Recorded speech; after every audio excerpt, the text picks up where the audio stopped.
High dudes. இந்த வீடியோவில் வந்து பார்த்தீங்க அப்படின்னா நம்ம சிவகார்த்திகேயன் அவர்கள் நடித்து வெளிவந்து மிகப்பெரிய ஹிட்டான 10 படங்களை தான் பார்க்க போகிறோம். அதுக்கு முன்னாடி நம்மளுடைய சேனலுக்கு நீங்கள் புதுசாக இருக்கீங்க அப்படின்னா மறக்காமல் சேனலை சப்ஸ்கிரைப் பண்ணிக்கோங்க. நம்ம சினிமா அப்டேட்ஸை தொடர்ந்து கொடுத்துக்கிட்டு இருக்கோம். ஃபர்ஸ்ட் படம் பார்த்தீங்க அமரன். இந்த படம் பார்த்தீங்க அப்படின்னா ராஜ்குமார் பெரியசாமி இயக்கியிருப்பார். இந்த படத்தோட டோட்டல் கலெக்ஷன் பார்த்தீங்க அப்படின்னா 350 கோடி ரூபா வரைக்கும் கலெக்ட் பண்ணப்பட்டதாக சொல்லப்படுது.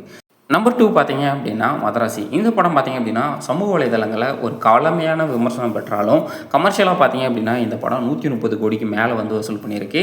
இந்த படம் நம்ம ஏஆர் முருகதாஸ் வந்து இயக்கியிருப்பார்.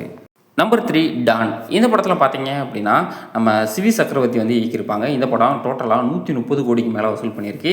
இந்த படத்தில் வந்து ஒரு காலேஜ் கேரக்டராக ரொம்ப பர்ஃபெக்டாகவும் நம்மளுக்கு பிடிச்ச மாதிரியும் நம்ம சிவகார்த்திகேயன் அவர்கள் பண்ணியிருப்பாங்க. Number 4 doctor. இந்த படத்தை வந்து நம்ம நெல்சன் இயக்கியிருப்பார். இந்த படத்தில் பார்த்தீங்க அப்படின்னா சிவகார்த்திகேயன் மட்டும் கிடையாது, விஜய் டிவி பட்டாலுமே நடிச்சிருப்பாங்க. வேறு லெவல் காமெடியாக வேறு லெவல் படமாக ஒரு படமாக இருக்கும். இந்த படம் பார்த்தீங்க அப்படின்னா 100 கோடிக்கு மேலே வசூல் பண்ணி மிகப்பெரிய சாதனையும் படைச்சிச்சு. நம்பர் 5 மாவீரன்.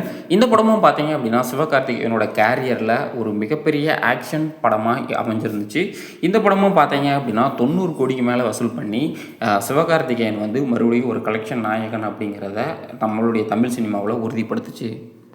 நம்பர் 6 வேலைக்காரன். இந்த படத்தில் பார்த்தீங்க அப்படின்னா நம்ம ராஜா இருக்கார்ல, ஜெயம் ராஜா, அவர் தான் இந்த படத்தை இயக்கியிருப்பார். இந்த படத்தில் ஒரு மிடில் கிளாஸ் மென் வந்து எந்த அளவுக்கு ஸ்ட்ரகிள் பண்ணுறான் அவனுடைய டெய்லி ருட்டீனில், கார்ப்பரேட் வந்து ஒரு மிடில் கிளாஸ் மென்னை வந்து எப்படி வந்து டிசைன் பண்ணுது அப்படிங்கிறத ரொம்ப பர்ஃபெக்டாகவும் சூப்பராகவும் பண்ணியிருப்பாங்க. இதில் நம்ம ஃபகத் ஃபாசில் கூட நடிச்சிருப்பாங்க. இந்த படம் பார்த்தீங்க அப்படின்னா 85 கோடி ரூபாய்க்கு மேலே வசூல் பண்ணி சிவகார்த்திகேயன் இந்த படத்தில் ரொம்ப சூப்பராகவும் ஆக்டிவும் பண்ணியிருப்பார். நம்பர் 7 பார்த்தீங்க அப்படின்னா அயலான். இந்த படம் பார்த்தீங்க அப்படின்னா ரொம்ப ஃபேண்டஸியான ஒரு படமாக இருக்கும். அதாவது ஒரு வேற்றுக்கிரகத்திலேருந்து வேற்றுக்கிரக ஒரு அனிமல் வரும். அது வந்து பார்த்தீங்க அப்படின்னா சிவகார்த்திகேயனோட இன்ட்ராக்ட் பண்ணி ரொம்ப ஜோவியலாக சிவகார்த்திகேயனுக்கு சப்போர்ட் பண்ணுற மாதிரி குழந்தைகளுக்கு பிடிச்ச மாதிரியான ஒரு படம். இந்த படமும் பார்த்தீங்க அப்படின்னா 80 கோடி ரூபாய்க்கு மேலே வந்து வசூல் பண்ணிச்சு. அதாவது ஒரு ஏலியன் வந்து நம்மளுடைய ரியல் லைஃப்க்கு வந்துச்சு அப்படின்னா எப்படி இருக்கும் அப்படிங்கிற மாதிரி ரொம்ப ஃபேண்டஸியாக சூப்பராக சொல்லப்பட்ட படமாக தான் மக்களால் பார்க்கப்பட்டுச்சு. முக்கியமாக குழந்தைகள் வந்து இந்த படத்தை ரொம்ப விரும்பினாங்க. இந்த படம் பார்த்தீங்க அப்படின்னா 80 கோடி ரூபாய்க்கு மேலே வசூல் பண்ணி மிகப்பெரிய ஹிட் அடிச்சது. நம்பர் 8 நம்ம வீட்டு பிள்ளை. இந்த படம் பார்த்தீங்க அப்படின்னா நம்ம பாண்டியராஜன் அவர்களால் இயக்கப்பட்டுச்சு. ஆரம்பத்தில் பார்த்தீங்க அப்படின்னா இந்த படம் நாடகம் மாதிரி இருக்குது அப்படின்னு விமர்சனம் பற்றாலும் குடும்பத்தாரால் மிகப்பெரிய அளவில் கொண்டாடப்பட்ட ஒரு படம். ஏன் அப்படின்னா சிவகார்த்திகேயன் அவர்களுக்கு மேக்சிமம் ரசிகர்கள் யார் அப்படின்னா பெண்கள், குழந்தைகள். ஸோ பெண்களால் அதிகமாக பாராட்டப்பட்ட ஒரு படம் பார்த்தீங்க அப்படின்னா நம்ம வீட்டு பிள்ளை. இந்த படம் பார்த்தீங்க அப்படின்னா 75 கோடி ரூபா வசூல் பண்ணி அந்த டைமில் மிகப்பெரிய ஹிட்டான படம். அந்த டைமில் பார்த்தீங்க அப்படின்னா படம் வந்து ரிலீஸ் ஆகினாலும் சரி மிகப்பெரிய அளவில் ஹிட் ஆகலாம். ஆனால் பட் இந்த படம் மிகப்பெரிய கலெக்ஷன் கொடுத்துச்சு.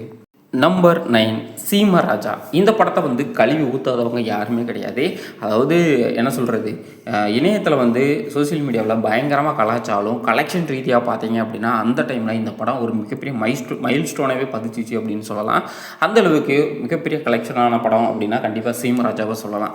முக்கியமாக பார்த்தீங்க அப்படின்னா தேட்டர் ஓனர்ஸ் வந்துட்டு இந்த படத்தை வந்து ரொம்பவே வரவேற்றாங்க. அதாவது சிவகார்த்திகேயனுக்குன்னு சொல்லிட்டு குடும்பங்களெல்லாம் வந்து கொண்டாடுறாங்க, அவங்க வந்து நிறைய பேர் படம் பார்க்க வராங்க அப்படின்னு அந்த டைமில் மிகப்பெரிய ஒரு வரவேற்பு பெற்ற படம் அப்படின்னா கண்டிப்பாக சீமராஜாவை சொல்லலாம். இந்த படம் பார்த்தீங்க அப்படின்னா 60 கோடி ரூபாயை வந்து வசூல் பண்ணி மிகப்பெரிய சாதனை படுத்துச்சு.